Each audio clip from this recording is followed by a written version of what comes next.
ಶಕ್ತಿತಾಸ್ತಪ ಭಾವನೆ ಭಾಗ 2. ಶಕ್ತಿತಾಸ್ತಪ ಭಾವನೆ ಭಾಗ 2. ಶ್ರೀ ಋಷಭನಾಥರಿಂದ ವರ್ಧಮಾನರವರೆಗೆ 24 ತೀರ್ಥಂಕರಿಗೆ ಜಯವಾಗಲಿ. ನನ್ನ ಸಮಸ್ತ ಗುರುಗಳಿಗೆ ಜಯವಾಗಲಿ. ಈಗ ನೀವು ಶಕ್ತಿತಾಸ್ತಪ ಭಾವನೆಯ ಭಾಗ 2 ಕೇಳ್ತಾ ಇದ್ದೀರಿ. ಹಿಂದೆ ಒಂದು ನಿನ್ನೆ ಭಾಗ ಮುಗಿದೋಗಿದೆ. ಅದನ್ನು ಕೇಳ್ಕೊಂಬರ್ರಿ. ನೇರವಾಗಿ ಇದನ್ನು ಕೇಳೋದ್ರಿಂದ ಏನೂ ಗೊತ್ತಾಗೋದಿಲ್ಲ. ನಿಮಗೆ ಅಲ್ಲಿ ಏನು ಹೇಳಲಾಗ್ತಿತ್ತು ಅಂತಂದರೆ 6 ಪ್ರಕಾರದ ಬಾಹ್ಯ ತಪ ಮತ್ತು 6 ಪ್ರಕಾರದ ಅಂತರಂಗ ತಪ. ಅದರಲ್ಲಿ ಬಾಹ್ಯ ತಪದ ಬಗ್ಗೆ ಹೇಳಲಾಗ್ತಿತ್ತು. ಅದರ ಒಳಗಡೆ 2 ತಪದ ಬಗ್ಗೆ ಹೇಳಿದ್ದಾಗಿತ್ತು. ಅಷ್ಟೊತ್ತಿಗೆ ಸಮಯ ಆಯಿತು ಅಂತೇಳಿ ನೀವು ಹೋಗಿದ್ದೀರಿ. ಇನ್ನೊಂದ್ಸಲ ಕೇಳ್ಕೊಡ್ರಿ. ಬಾಹ್ಯ 6 ತಪಗಳನ್ನು ಮೊದಲು ಕೇಳಿಕೊಡ್ರಿ. 1 ಅನುಶನ ತಪ, 2 ಅವಮೋದರ್ಯ ತಪ, 3 ವೃತ್ತಿ ಪರಿಸಂಖ್ಯಾನ ತಪ, 4 ರಸ ಪರಿತ್ಯಾಗ ತಪ, 5 ವಿವಿಕ್ತ ಶಯ್ಯಾಸನ ತಪ, 6 ಕಾಯಕ್ಲೇಶ ತಪ. ಇದರ ಒಳಗಡೆ ನಿನ್ನೆ ನಿಮಗೆ ಹೋಗಬೇಕಿದ್ರೆ ಅನಶನ ತಪ ಮುಗಿದಿತ್ತು, ಅವಮೌದರ್ಯ ತಪ ಮುಗಿದಿತ್ತು. ಈಗ 3ನೆಯ ವಿಷಯ ವೃತ್ತಿ ಪರಿಸಂಖ್ಯಾನ ತಪ. ಈಗ 3ನೇ ವಿಷಯ ವೃತ್ತಿ ಪರಿಸಂಖ್ಯಾನ ತಪ. ಇದು ಬಾಹ್ಯ ತಪ ಇದೆ. ಪ್ರಾರಂಭ. ವೃತ್ತಿ ಅಂದರೆ ಭೋಜನ ಸಂಬಂಧಿ ಕ್ರಿಯೆಯದ್ದು ಇದೆ. ಅದರ ಸಂಖ್ಯೆಯನ್ನು ನಿರ್ದಿಷ್ಟಗೊಳಿಸುವುದು ಅಥವಾ ಸಂಕಲ್ಪ ಮಾಡುವುದು ಇದರ ಹೆಸರೇ ವೃತ್ತಿ ಪರಿಸಂಖ್ಯಾನ ಇದೆ. ಈ ತಪವನ್ನು ಆಶಯ ನಿವೃತ್ತಿಗಾಗಿ ನಿಯಂತ್ರಣಕ್ಕಾಗಿ ಮಾಡಲಾಗುತ್ತದೆ. ಆಹಾರಕ್ಕೆ ಗಮನ ಮಾಡುವ ಮುನಿಗಳು ಈ ರೀತಿಯ ಸಂಕಲ್ಪಗಳನ್ನು ಮಾಡಿಕೊಳ್ಳುತ್ತಾರೆ. ಏನು ಎಂದರೆ, ತಮ್ಮ ಗುರುವಿನ ಮುಂದೆ ಅಥವಾ ಜಿನದೇವರ ಮುಂದೆ ಅಥವಾ ಜಿನದೇವರ ಸಾಕ್ಷಿಯಲ್ಲಿ ಗಲ್ಲಿ ಗ್ರಹ ವಸ್ತು ವಿಶೇಷ ಇರುವಾಗಲೇ ಶಾಸ್ತ್ರ ವಿಧಿಯಿಂದ ನಾನು ಆಹಾರ ಸಿಕ್ಕಿದರೆ ಮಾತ್ರ ಗ್ರಹಣ ಮಾಡುತ್ತೇನೆ, ಇಲ್ಲದಿದ್ದರೆ ಉಪವಾಸ ಹಾಗೆಯೇ ಮರಳಿ ಬರುತ್ತೇನೆ ಎಂದು ನಿಯಮ ತೆಗೆದುಕೊಳ್ಳುತ್ತಾರೆ. ಅಂದರೆ ದಿಗಂಬರ ಮುನಿಗಳು ಆಹಾರಕ್ಕೆ ಹೋಗಬೇಕಾದರೆ ಕೆಲವೊಂದು ಬೇರೆ ಬೇರೆಯ ಸಮಸ್ಯೆಗಳು ಎದುರಾಗ್ತವೆ. ಏನು ಅಂತಂದರೆ ನೋಡಿ, ಪ್ರತಿದಿನ ದಾನ ಮಾಡುವುದು ಇದು ಶ್ರಾವಕರ ಕರ್ತವ್ಯ ಇದೆ. ಅಂದರೆ ಜಿನೇಂದ್ರ ಭಗವಾನ್ ಹೇಳಿದ್ದಾರೆ, ಶ್ರಾವಕರ ಕರ್ತವ್ಯ ಅಂತಂದರೆ ದೇವಪೂಜೆ, ಗುರುಪಾಸ್ತಿ, ಸ್ವಾಧ್ಯಾಯ, ಸಂಯಮ, ತಪ, ದಾನ. ಇದರ ಒಳಗಡೆ ಆಹಾರ ದಾನ ಕೂಡ ಬರ್ತದೆ.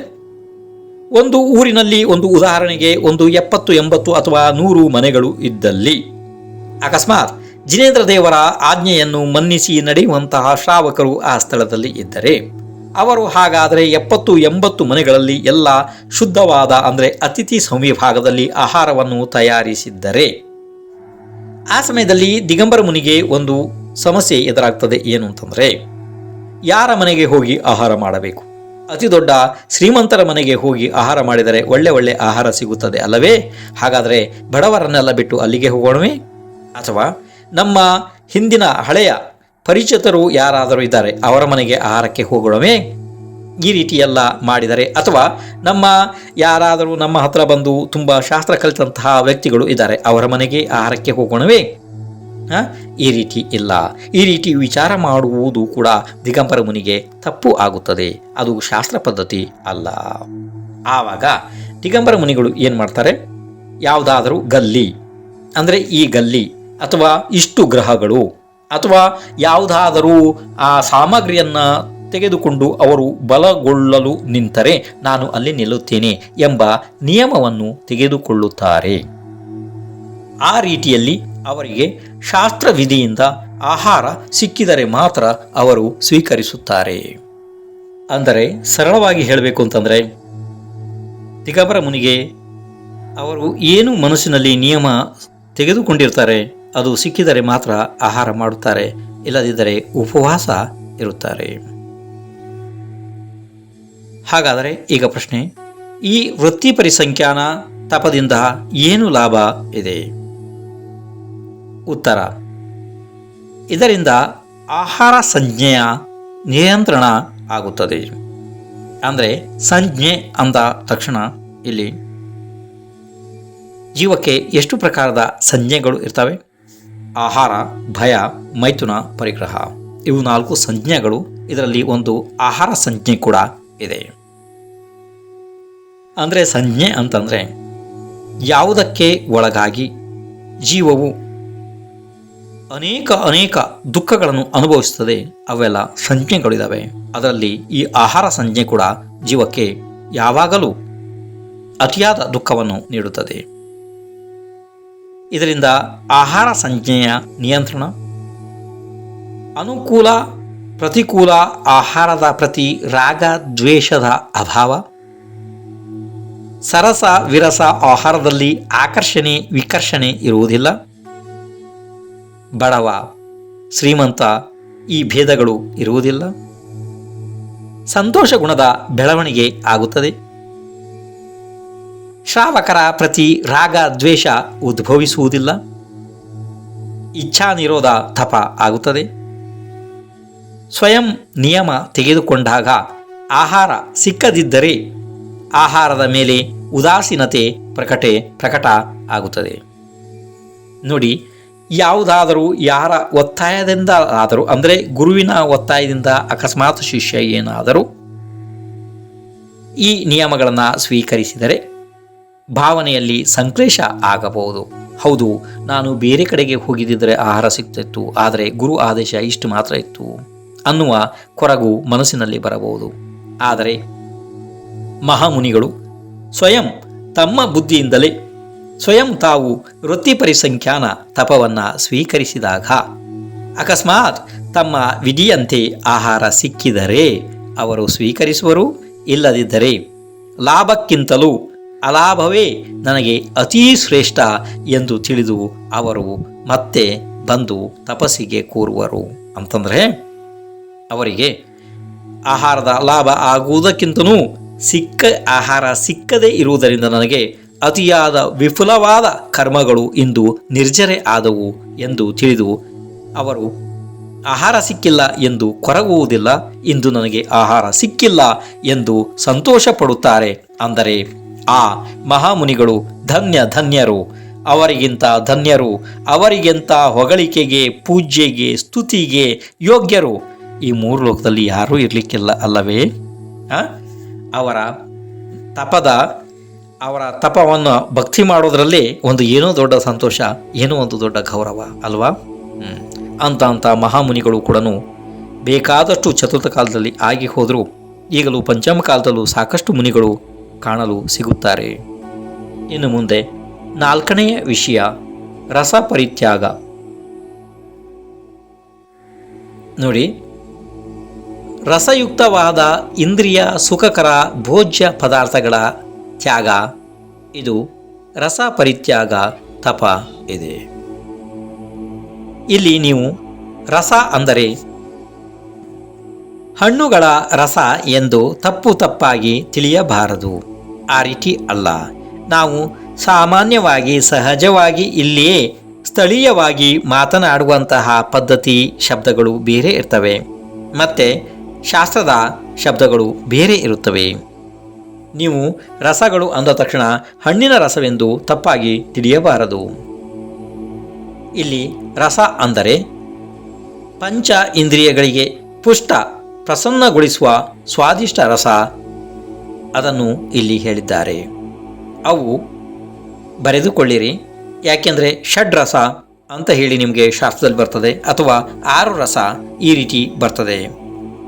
ಆವಾಗ ನಿಮಗೆ 6 ರಸಗಳು ಯಾವುವು ಎಂದು ಗೊತ್ತಿರಬೇಕು ಅಲ್ಲವೇ? ಅದನ್ನು ಕ್ರಮವಾಗಿ ಬರೆದುಕೊಳ್ಳಿರಿ. ಹಾಲು, ಮೊಸರು, ತುಪ್ಪ, ಉಪ್ಪು ಅಥವಾ ಲವಣ, ಎಣ್ಣೆ, ಸಕ್ಕರೆ ಅಥವಾ ಬೆಲ್ಲ. ಎಲ್ಲಾರು ಮತ್ತು ನೀವು ಗೊಂದಲ ಮಾಡಿಕೊಂಡ್ರಿ? ಯಾಕೋ ನನಗೆ ಹಾಗೆ ಅನಿಸ್ತಾ ಇದೆ. ಇದರಲ್ಲಿ 3 ಗೋರಸ ಬರ್ತದೆ. ಅಂತಂದರೆ ಯಾವುದಪ್ಪ? ಹಾಲು, ಮೊಸರು, ತುಪ್ಪ. ಇದನ್ನು ನೀವು ಸರಳವಾಗಿ ಸುಲಭವಾಗಿ ನೆನಪಿಡ್ಬೋದಲ್ವಾ? ಯಾವುದಪ್ಪ? ಹಾಲು, ಮೊಸರು, ತುಪ್ಪ. ಇನ್ನು ಮುಂದೆ ಉಪ್ಪು ಅಥವಾ ಲವಣ. ಇನ್ನು ಮುಂದೆ ಎಲ್ಲ ಪ್ರಕಾರದ ಎಣ್ಣೆಗಳು, ಅದು ಎಳ್ಳೆಣ್ಣೆ, ಹರಳೆಣ್ಣೆ, ಒಳ್ಳೆಣ್ಣೆ, ಶೇಂಗಾ ಎಣ್ಣೆ, ಯಾವುದು ಬೇಕಾದ್ರೂ ಇರಲಿ, ಅದೆಲ್ಲ ಗೊತ್ತಿಲ್ಲ. ಎಣ್ಣೆಗಳು ಎಲ್ಲ ಪ್ರಕಾರದ್ದು. ಇನ್ನೊಂದು ಯಾವುದಪ್ಪ? ಸಕ್ಕರೆ ಅಥವಾ ಬೆಲ್ಲ. ಎಷ್ಟಾಯ್ತು ಈಗ ನೇರವಾಗಿ ಹೇಳ್ತೀನಿ ಕೇಳಿ. ಹಾಲು, ಮೊಸರು, ತುಪ್ಪ, ಉಪ್ಪು, ಎಣ್ಣೆ, ಸಕ್ಕರೆ ಅಥವಾ ಬೆಲ್ಲ. ಇವುಗಳಲ್ಲಿ ಯಾವುದಾದರೂ ಒಂದು ರಸವನ್ನು ತ್ಯಾಗ ಮಾಡುವುದು, 2 ರಸವನ್ನು ತ್ಯಾಗ ಮಾಡುವುದು, 3 ರಸವನ್ನು ತ್ಯಾಗ ಮಾಡುವುದು, 4, 5 ಅಥವಾ 6 ಪ್ರಕಾರದ ರಸಗಳನ್ನು ತ್ಯಾಗ ಮಾಡಿ ಉಳಿದ ವಸ್ತುಗಳನ್ನು ಆಹಾರದಲ್ಲಿ ಸ್ವೀಕಾರ ಮಾಡುವುದು. ಇದು ರಸ ಪರಿತ್ಯಾಗ ಮಹಾತಪ ಇದೆ. ರಸ ಪರಿತ್ಯಾಗವು ವೃತ್ತಿ ಪರಿಸಂಖ್ಯಾನ ತಪದಿಂದ ಅತ್ಯಂತ ಭಿನ್ನ ಇದೆ. ನೀವು ಹಿಂದೆ ಕೇಳಿದ ವೃತ್ತಿ ಪರಿಸಂಖ್ಯಾನ ತಪ ಬೇರೆ, ರಸ ಪರಿತ್ಯಾಗ ತಪ ಬೇರೆ. ಇದನ್ನು ಬಹಳ ಗಮನದಲ್ಲಿ ನೀವು ಇಡಬೇಕಾಗ್ತದೆ, ಇಲ್ಲಾಂದರೆ ನಿಮಗೆ ಗೊಂದಲ ಆಗ್ತದೆ. ನೋಡಿ, ಸ್ವಲ್ಪ ಸಮಾಧಾನವಾಗಿ ಕೇಳ್ರಿ. ವೃತ್ತಿ ಪರಿಸಂಖ್ಯಾನ ತಪದಲ್ಲಿ ಕ್ಷೇತ್ರವನ್ನು ನಿಗದಿತಗೊಳಿಸಲಾಗುತ್ತದೆ, ಅರ್ಥ ಆಯ್ತಲ್ಲ? ಇನ್ನು ಅನಶನ ತಪದಲ್ಲಿ ಆಹಾರವನ್ನು ನಿಯತ ಕಾಲದವರೆಗೆ ತ್ಯಾಗ ಮಾಡಲಾಗುತ್ತದೆ. ಇನ್ನು ಮುಂದೆ ಅವಮೌದರ್ಯ ತಪದಲ್ಲಿ ಮತ್ತು ರಸ ಪರಿತ್ಯಾಗದಲ್ಲಿ ಸಮಸ್ತ ಆಹಾರ ತ್ಯಾಗ ಮಾಡದೆಯೇ ಆಹಾರದ ಏಕದೇಶ ಅಂದರೆ ಕೆಲವೊಂದು ವಸ್ತುಗಳನ್ನು ಮಾತ್ರ ತ್ಯಾಗ ಮಾಡಲಾಗುತ್ತದೆ. ನಿಮಗೆ ಅರ್ಥ ಆಯ್ತು ಈಗ? ಅಂದರೆ ನೋಡಿ, ಯಾವ್ಯಾವುದಾಯಿತು? ಒಂದು ವೃತ್ತಿ ಪರಿಸಂಖ್ಯಾನ ಆಯಿತು, ಇನ್ನೊಂದು ಅನಶನ ಆಯಿತು, ಇನ್ನೊಂದು ಅವಮೌದರ್ಯ ಆಯಿತು ಅಲ್ವಾ? ಇದರಲ್ಲಿ ಎಲ್ಲ ಅದು ಒಂದು ರೀತಿ ಇರೋದಿಲ್ಲ, ಇದರಲ್ಲಿ ಭಾಳ ವ್ಯತ್ಯಾಸ ಇದೆ. ಅದನ್ನು ನೀವು ಸಮಾಧಾನವಾಗಿ ಕೇಳ್ತಾ ಹೋಗ್ತಾ ಇದ್ರೆ ನಿಮ್ಗೆ ತಾನೇ ಅರ್ಥ ಆಗ್ತದೆ. ಇಲ್ಲಾಂದರೆ ಒಂದು ವಿಷಯ ಇನ್ನೊಂದು ಕಡೆಗೆ ಹೋಗಿ ನಿಮಗೆ ಗೊಂದಲ ಆಗಬಾರದು ಅಲ್ಲವೇ? ಆ ರೀತಿ ಇದು ಸಾಮಾನ್ಯವಾಗಿ ನಿಮಗೆ ಗೊತ್ತಾಯಿತು ಅಂಥೇಳಿ ನನಗೆ ಅನ್ನಿಸ್ತಾ ಇದೆ. ಅಕಸ್ಮಾತ್ ಯಾರಿಗೆ ಗೊತ್ತಾಗಿಲ್ಲ, ಇದೇ ಭಾಗವನ್ನು ಇನ್ನೊಂದು 2-3 ಸತಿ ಕೇಳ್ರಿ, ನಿಮಗೆ ತಾನೇ ಗೊತ್ತಾಗ್ತದೆ. ಅಂದರೆ ವೃತ್ತಿ ಪರಿಸಂಖ್ಯಾನದಲ್ಲಿ ಕ್ಷೇತ್ರಗಳನ್ನು ನಿಗದಿತಗೊಳಿಸಲಾಗ್ತದೆ ಅಲ್ವಾ? ಅನಶನ ತಪದಲ್ಲಿ ಏನು ಮಾಡಲಾಗ್ತದೆ? ಆಹಾರವನ್ನು ನಿಯತ ಕಾಲದವರೆಗೆ ತ್ಯಾಗ ಮಾಡಲಾಗ್ತದೆ ಅಲ್ವಾ? ಇನ್ನು ಅವಮೌದರ್ಯ ಅಂದರೆ ಹೊಟ್ಟೆಯ ಹಸಿವಿಗಿಂತ ಕಡಿಮೆ ತಗೊಳ್ಳೋದು. ಮತ್ತು ರಸಪರಿತ್ಯಾಗದಲ್ಲಿ ಏನಾಗ್ತದೆ? ಅವಮೌದರ್ಯ ಮತ್ತು ರಸಪರಿತ್ಯಾಗದಲ್ಲಿ ಏನಾಗ್ತದೆ? ಸಂಪೂರ್ಣ ಇಲ್ಲಿ ಆಹಾರ ತ್ಯಾಗ ಆಗುವುದಿಲ್ಲ, ಆಹಾರದ ಕೆಲವೊಂದು ಭಾಗಗಳೇ ತ್ಯಾಗ ಆಗ್ತವೆ ಅಲ್ವಾ? ಇನ್ನು ಮುಂದೆ ಹಾಗಾದರೆ 5ನೆಯ ವಿಷಯ ಅಂದರೆ ಬಾಹ್ಯ 6 ತಪಗಳಲ್ಲಿ 5ನೇ ವಿಷಯ ಈಗ ನಿಮಗೆ ನಡೀತಾ ಇದೆ. ಸ್ವಲ್ಪ ನೆನಪಿಟ್ಕೊಟ್ರಿ. ಮೊದಲು ಏನು ನಡೀತಿತ್ತು ನೋಡಿ, ಅಂತರಂಗ ತಪ ಬಾಹ್ಯ ತಪ ನಡೀತಾ ಇತ್ತು ಅಲ್ಲವಾ? ಅದರಲ್ಲಿ ಅಂತರಂಗ ತಪ ಅಂತೂ ಇನ್ನು ಹೇಳೇ ಇಲ್ಲ, ಬಾಹ್ಯ ತಪ ಮೊದಲು ನಡೀತಾ ಇತ್ತು. ಬಾಹ್ಯ ತಪದಲ್ಲಿ 6ರಲ್ಲಿ ಈಗ 5ನೇ ವಿಷಯ ನಡೀತಾ ಇದೆ. ಹಾಗಾದರೆ ಅದನ್ನು ಬರೆದುಕೊಳ್ಳಿರಿ. ವಿವಿಕ್ತ ಶಯ್ಯಾಸನ. ಏನು ಶಬ್ದ ಗೊತ್ತಾಗ್ತಾ ಇದೆ? ವಿವಿಕ್ತ ಶಯ್ಯಾಸನ ಅಂದರೆ ವಿವಿಕ್ತ ಶಯ್ಯ ಮತ್ತು ಆಸನ ಅಂದರೆ ನಿರ್ಜನ ಶೂನ್ಯವಾದಂತಹ ಮನೆ, ಜಂತು ಪೀಡೆ ರಹಿತ ಪ್ರಾಸುಕ ಏಕಾಂತ ಸ್ಥಾನದಲ್ಲಿ ಸಂಯಮಿ ಪುರುಷರ ಶಯನ ಆಸನ ಇರುವುದು ವಿವಿಕ್ತ ಶಯ್ಯಾಸನ ತಪ ಇದೆ. ಅಂದರೆ ವಿವಿಕ್ತ ಶಯ್ಯ ಆಸನ ತಪ ಇದೆ. ಈಗ ಸಾಮಾನ್ಯವಾಗಿ ನಿಮಗೆ ಇದು ಅರ್ಥ ಆಯಿತು ಅಂತ ಕಾಣ್ತದೆ. ಅಕಸ್ಮಾತ್ ನಾನು ಅದನ್ನ ಸ್ವಲ್ಪ ವಿಸ್ತಾರವಾಗಿ ಹೇಳಬೇಕು ಅಂತಂದರೆ, ನಿರ್ಜನ ಪ್ರದೇಶ ಇರಬೇಕು, ಅಲ್ಲಿ ಜನರ ಒತ್ತಡ ಇರಬಾರದು, ಮತ್ತು ಕೆಲವೊಂದು ಶೂನ್ಯ ಮನೆಗಳು ಇರ್ತವೆ. ಶೂನ್ಯ ಮನೆ ಅಂತಂದರೆ ವಿಮೋಚಿತ ವಾಸ ಈ ರೀತಿಯೆಲ್ಲ ಬರ್ತದೆ. ಅಂದರೆ ಯಾರು ಮನೆಗಳನ್ನು ಬಿಟ್ಟು ದೂರ ಹೋಗಿರ್ತಾರೆ, ಅದು ಶೂನ್ಯವಾಗಿರ್ತದೆ, ಅಲ್ಲಿ ಯಾರು ಕೂಡ ಇರುವುದಿಲ್ಲ ಅಂತ ಶೂನ್ಯ ಮನೆಗಳು. ಜಂತು ಪೀಡೆ ರಹಿತ ಅಂತಂದರೆ ಅಲ್ಲಿ ಇರುವೆಗಳು, ನೊಣಗಳು ಇಂಥದ್ದೆಲ್ಲ ಜಾಸ್ತಿ ಕ್ರಿಮಿಕೀಟಗಳು ಇರಬಾರದು ಅಂಥ ಜಾಗ. ಪ್ರಾಸುಕ ಏಕಾಂತ ಸ್ಥಾನದಲ್ಲಿ ಅಂದರೆ ಅಲ್ಲಿ ತಿರಿಯಂಚಿಗಳದ್ದು ಮನುಷ್ಯರದ್ದು ಓಡಾಟ ಜಾಸ್ತಿ ಇರಬಾರ್ದು, ಆ ರೀತಿ ಸ್ಥಾನದಲ್ಲಿ. ಸಂಯಮಿ ಪುರುಷನ ಶಯನ ಅಂದರೆ ಮಲಗುವುದು, ಆಸನ ಅಂದರೆ ಕುಳಿತುಕೊಳ್ಳುವುದು, ಇವೆಲ್ಲ ವಿವಿಕ್ತ ಶಯ್ಯಾಸನ ತಪ ಇದೆ. ಈಗ ಆ ಪ್ರಶ್ನೆ, ಇದರಿಂದ ಏನು ಲಾಭ ಆಗುತ್ತದೆ? ಉತ್ತರ, ಬ್ರಹ್ಮಚರ್ಯವು ಬಾಧಾರಹಿತವಾಗಿ ಪಾಲನೆ ಆಗುತ್ತದೆ, ಸ್ವಾಧ್ಯಾಯ ಆಗುತ್ತದೆ, ಧ್ಯಾನಗಳ ಸಿದ್ಧಿ ಆಗುತ್ತದೆ. ಅಷ್ಟೇ ಯಾಕೆ, ಸಮಸ್ತ ವೃದ್ಧಿಗಳು ಕೂಡ ಈ ಸ್ಥಳದಲ್ಲಿ ಜೀವಕ್ಕೆ ಅಂದರೆ ಅಂಥ ಮಹಾನ್ ತಪಸ್ವಿಗೆ ಪ್ರಾಪ್ತಿ ಆಗ್ತವೆ. ಇದು ವಿವಿಕ್ತ ಶಯಾಸನ ಮಹಾತಪ ಇದೆ. ಇನ್ನು ಈಗ ನಿಮಗೆ ಬಾಹ್ಯ ತಪದಲ್ಲಿ ಕೊನೆಯದಾದ 6ನೆಯ ತಪ ಕಾಯಕ್ಲೇಶ ತಪ. ಕಾಯಕ್ಲೇಶ ತಪ ಅಂದರೆ ಇಲ್ಲಿ ಮೊದಲೇ ಕೇಳ್ಕೊಡ್ರಿ. ಕಾಯ ಅಂದರೆ ಶರೀರ, ಕ್ಲೇಶ ಅಂದರೆ ಶರೀರಕ್ಕೆ ದುಃಖ ಕೊಡುವುದು. ಏನಪ್ಪ? ಕಾಯ ಅಂದರೆ ಶರೀರ, ಕ್ಲೇಶ ಅಂದರೆ ದುಃಖ ಕೊಡುವುದು. ಅರ್ಥ ಆಗ್ತದೆ? ಹಾಂ. ಈಗ ಹಾಗಾದರೆ ನಿಮಗೆ ಪ್ರಶ್ನೆ ಬರ್ಬೋದು ಇಲ್ಲಿ ಒಂದು, ಯಾವ ಮೂರ್ಖ ಮನುಷ್ಯನಾದರೂ ತನ್ನ ಸ್ವಯಂ ಶರೀರಕ್ಕೆ ತಾನೇ ದುಃಖ ಕೊಡುತ್ತಾನೆಯೇ? ಇದೊಂದು ನಿಮಗೆ ವಿಚಾರ ಮಾಡಿದರೆ ಪ್ರಶ್ನೆ ಬರ್ತದೆ. ವಿಚಾರ ಮಾಡದೇ ಇರುವವರಿಗೆ ಯಾವುದೂ ತೊಂದರೆ ಆಗೋದಿಲ್ಲ, ಅವರು ಆರಾಮಾಗಿರ್ತಾರೆ ಸಂಸಾರದೊಳಗಡೆ. ಇಲ್ಲಿ ಕೇಳ್ರಿ, ಸಮಾಧಾನವಾಗಿ ಕೇಳ್ರಿ. ಕಾಯಕ್ಲೇಶ ತಪ ಅಂತಂದರೆ ಶರೀರಕ್ಕೆ ದುಃಖ ಕೊಡುವಂಥ ತಪ. ಪ್ರಶ್ನೆ ಬಂದೇ ಬರ್ತದೆ ಅಲ್ವಾ? ಯಾವುದಾದ್ರೂ ಮೂರ್ಖ ಮನುಷ್ಯ, ಮೂರ್ಖಾತಿ ಮೂರ್ಖ, ವಜ್ರ ಮೂರ್ಖ ಕೂಡ ತನ್ನ ಶರೀರಕ್ಕೆ ದುಃಖ ಕೊಡಲು ಇಚ್ಛೆ ಪಡುವುದಿಲ್ಲ, ಕಷ್ಟ ಕೊಡಲು, ಅಲ್ಲವೇ? ಹಾಗೆಯೇ ನಿಮ್ಮ ತಿಳುವಳಿಕೆ ಹಾಗೆಯೇ ಬರ್ತದೆ ಅಲ್ಲವೇ? ಅಷ್ಟೇ ತಿಳುವಳಿಕೆ ಇದೆ ನಮ್ಮದು. ಆದರೆ ಆ ರೀತಿ ಇಲ್ಲ, ನಿಜವಾದ ವಿಷಯ ಆ ರೀತಿ ಇಲ್ಲ. ಇಲ್ಲಿ ಕಾಯಕ್ಲೇಶ ತಪವನ್ನು ಜಿನೇಂದ್ರ ಭಗವಾನರು ಹೇಳಿದ್ದಾರೆ. ಹಾಗಾದರೆ ಅದು ಏನು ನೋಡಿ. ಪ್ರಮಾದವಿಲ್ಲದೆಯೇ ವೀತರಾಗ ಭಾವನೆಯಿಂದ ಕಷ್ಟ ಸಹಿಸಿಕೊಳ್ಳುವುದು, ಘೋರ ತಪದಿಂದ ಶರೀರವನ್ನು ಖೇದಯುಕ್ತ ಮಾಡುವುದು, ಇದು ಕಾಯಕ್ಲೇಶ ತಪ ಇದೆ. ಪ್ರತಿಮಾ ಯೋಗದಿಂದ ಧ್ಯಾನ ಅಂದರೆ ನಗ್ನರಾಗಿ ಧ್ಯಾನ ಮಾಡುವುದು, ಖಡ್ಗಾಸನದಲ್ಲಿ ಧ್ಯಾನ ಮಾಡುವುದು, ಪದ್ಮಾಸನದಲ್ಲಿ ಮಾಡುವುದು, ಅರ್ಧಾಸನದಲ್ಲಿ ಧ್ಯಾನ ಮಾಡುವುದು, ವಜ್ರಾಸನದಲ್ಲಿ ಧ್ಯಾನ ಮಾಡುವುದು, ಗೋದುಹಾಸನ ಇದರಲ್ಲಿ ಧ್ಯಾನ ಮಾಡುವುದು ಆದಿ ಕಠಿಣ ಆಸನಗಳನ್ನು ಮಾಡುವುದು ಮತ್ತು ಮೌನ ಧರಿಸುವುದು. ಗ್ರೀಷ್ಮಕಾಲ ಅಂದರೆ ಅತಿಯಾದ ಬೇಸಿಗೆ ಕಾಲದಲ್ಲಿ ಆತಾಪನ ಯೋಗ ಅಂತಂದರೆ ದೊಡ್ಡ ಗುಡ್ಡದ ಮೇಲೆ ಬೇಸಿಗೆ ಕಾಲದಲ್ಲಿ ಸೂರ್ಯನಿಗೆ ಮುಖ ಮಾಡಿ ನಿಂತು ತಪ ಮಾಡುವುದು, ಇದು ಆತಾಪನ ತಪ, ಆತಾಪನ ಯೋಗ ಇದೆ. ಗ್ರೀಷ್ಮ ಕಾಲದಲ್ಲಿ ಅಂದರೆ ಗ್ರೀಷ್ಮಕಾಲ ಆಯಿತು. ಶೀತಕಾಲದಲ್ಲಿ ನದಿಯ ತಟದಲ್ಲಿ ಅಂದರೆ ದಡದಲ್ಲಿ, ನದಿಯ ದಡದಲ್ಲಿ ಕುಳಿತುಕೊಂಡು ನಿಂತುಕೊಂಡು ತಪ ಮಾಡುವುದು. ಇನ್ನು ಮುಂದೆ ಇದನ್ನು ಅಭ್ರಾವಕಾಶ ಯೋಗ ಅಂತ ಹೇಳ್ತಾರೆ. ಇನ್ನು ಮಳೆಗಾಲ ಬಂತು ಅಂದರೆ ವೃಕ್ಷಮೂಲ ಯೋಗ ಧಾರಣೆ ಮಾಡುವುದು. ವೃಕ್ಷಮೂಲ ಯೋಗ ಅಂತಂದರೆ ಈಗ ನಿಮಗೆ ಶೀತಕಾಲದಲ್ಲಿ ಹೇಳಿಲ್ವಲ್ಲ, ಕೇಳ್ರಿ. ಶೀತಕಾಲದಲ್ಲಿ ಅಭ್ರಾವಕಾಶ ಯೋಗ ಅಂತಂದ್ರೆ ಏನು ಅಂತಂದರೆ ಭಾರಿ ಶೀತ ಇರ್ತದೆ. ಆ ಸಮಯದಲ್ಲಿ ನದಿ ದಡದಲ್ಲಿ ಕೂತ್ರೆ ಭಾಳ ತಣ್ಣಗೆ ಗಾಳಿ ಬರ್ತದೆ, ಅದನ್ನು ಸಮತೆ ಭಾವನೆಯಿಂದ ತಡೆದುಕೊಳ್ಳುವುದು. ಇನ್ನು ಮಳೆಗಾಲದಲ್ಲಿ ವೃಕ್ಷಮೂಲ ಯೋಗ ಅಂತಂದರೆ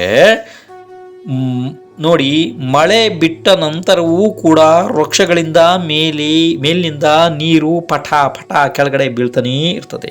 ಭಾರಿ ಅತಿ ಘೋರ ಕಷ್ಟ ಇದೆಲ್ಲ.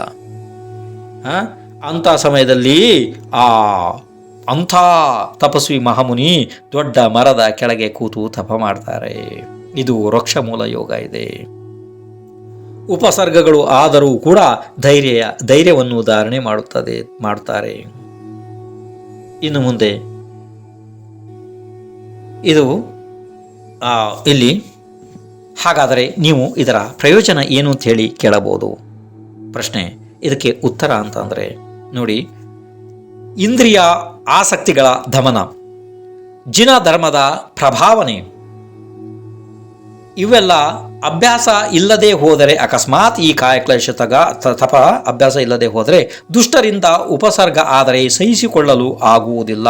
ಆವಾಗ ಆರ್ತರ ಧ್ಯಾನ ಆಗಿ ಅಸಮಾಧಿ ಸಂಭವಿಸಬಹುದು. ಆದ್ದರಿಂದ ಈ ಎಲ್ಲ ತಪಗಳನ್ನು ಮೊದಲೇ ಮಾಡಿ ಅಭ್ಯಾಸ ಮಾಡಿಕೊಂಡಿರ್ತಾರೆ ಆ ಮಹಾಮುನಿಗಳು, ಮತ್ತು ಭಾರೀ ಪ್ರಮಾಣದ ಕರ್ಮವನ್ನು ನಿರ್ಜರೆ ಮಾಡುತ್ತಾ ಇರುತ್ತಾರೆ. ಇದರಿಂದ ಈ ಬಾಹ್ಯ ತಪದಿಂದ ಅಂತರಂಗ ತಪದ ಸಿದ್ಧಿ ಕೂಡ ಆಗುತ್ತದೆ. ಇದು ಎಲ್ಲ ಬಾಹ್ಯ ತಪದ ಪ್ರಯೋಜನ ಇದೆ, ಅಂದರೆ ಉಪಯೋಗ ಇದೆ. ಆಯಿತು. ಈಗ ನಿಮಗೆ ಮುಂದಿನ ಸ್ವಲ್ಪ ವಿಷಯ ಹೇಳಬೇಕಾಯಿತು, ಆದರೆ ಸಮಯ ಆಯಿತು. ಇದನ್ನು ನೀವು ನಾಳೆ ಬಂದೇ ಕೇಳಬೇಕಾಯ್ತೆ. ಶ್ರೀ ಋಷಭನಾಥ್ ವರ್ಮಾ 24 ತೀರ್ಥಂಕರಿಗೆ ಜಯವಾಗಲಿ.